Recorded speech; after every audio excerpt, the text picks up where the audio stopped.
Locker-Lampson also submitted a bill to Parliament to extend British citizenship to Einstein, during which period Einstein made a number of public appearances describing the crisis brewing in Europe. In one of his speeches he denounced Germany's treatment of Jews, while at the same time he introduced a bill promoting Jewish citizenship in Palestine, as they were being denied citizenship elsewhere. In his speech he described Einstein as a citizen of the world, who should be offered a temporary shelter in the UK. Both bills failed, however, and Einstein then accepted an earlier offer from the Institute for Advanced Study, in Princeton, New Jersey, U.S., to become a resident scholar.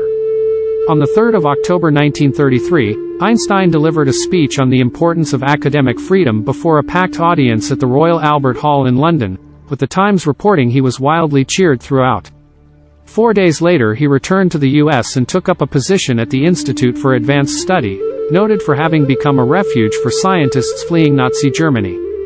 At the time, most American universities, including Harvard, Princeton and Yale, had minimal or no Jewish faculty or students, as a result of their Jewish quotas, which lasted until the late 1940s. Einstein was still undecided on his future.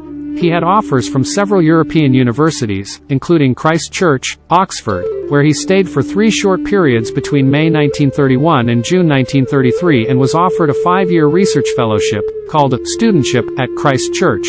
But in 1935, he arrived at the decision to remain permanently in the United States and apply for citizenship.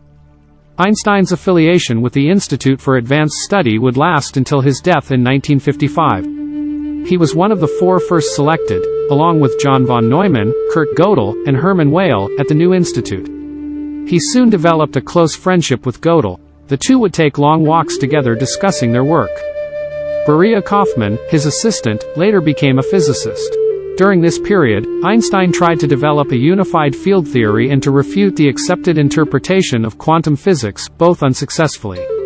In 1939, a group of Hungarian scientists that included émigré physicist Leo Szilard attempted to alert Washington to ongoing Nazi atomic bomb research. The group's warnings were discounted. Einstein and Szilard, along with other refugees such as Edward Teller and Eugene Wigner, regarded it as their responsibility to alert Americans to the possibility that German scientists might win the race to build an atomic bomb, and to warn that Hitler would be more than willing to resort to such a weapon.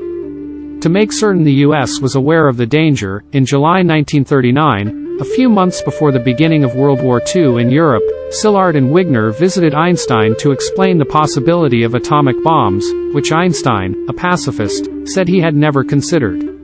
He was asked to lend his support by writing a letter, with Szilard, to President Roosevelt, recommending the U.S. pay attention and engage in its own nuclear weapons research.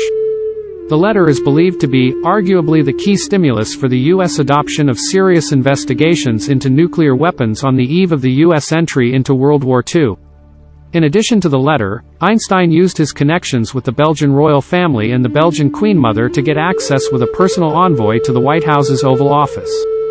Some say that as a result of Einstein's letter and his meetings with Roosevelt, the U.S. entered the race to develop the bomb, drawing on its immense material, financial, and scientific resources to initiate the Manhattan Project. For Einstein, war was a disease, and he called for resistance to war. By signing the letter to Roosevelt, some argue he went against his pacifist principles. In 1954, a year before his death, Einstein said to his old friend, Linus Pauling, "I made one great mistake in my life, when I signed the letter to President Roosevelt recommending that atom bombs be made. But there was some justification, the danger that the Germans would make them." In 1955, Einstein and 10 other intellectuals and scientists, including British philosopher Bertrand Russell, signed a manifesto highlighting the danger of nuclear weapons.